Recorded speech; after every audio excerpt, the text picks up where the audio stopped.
হ্যাঁ পুচু বলো। আর বলো না, সারাদিন সামনে কেউ না কেউ থাকে, কি করে কথা বলবো বলো। পরীক্ষাও তো শেষ, বলো, পড়তে যাওয়ার বাহানাতেও তোমার সাথে দেখা করতে পারছি না।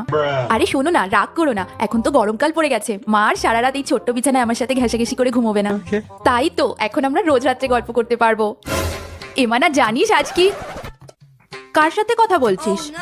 কই কেউ না, রং নাম্বার। আমি বললাম আমি রং নাম্বারে কথা বলি না। ও শোন না, তোর বাবাকে রাজি করিয়েছি, তোর ঘরে এসিটা লাগাবে বলেছে। বাহ, তার মানে এখন থেকে আমি পুচুর সাথে এসি রুমে বসে গল্প করতে পারবো। তখন আমি তোর বাবাকে বললাম, বুঝলি, মানার ঘরের খাটটা তো ছোট, সবার হবে না, বড় ঘরের খাটটা বরঞ্চ ওর ঘরে শিফট করে দাও। ভালো বলিনি বল, সবাই একসাথে ঘুমোবো এসিতে। আরে গরমকালে সব ঘরে ফ্যান চলবে, তোর ঘরে এসি চলবে, কত বিল আসবে বল দেখি।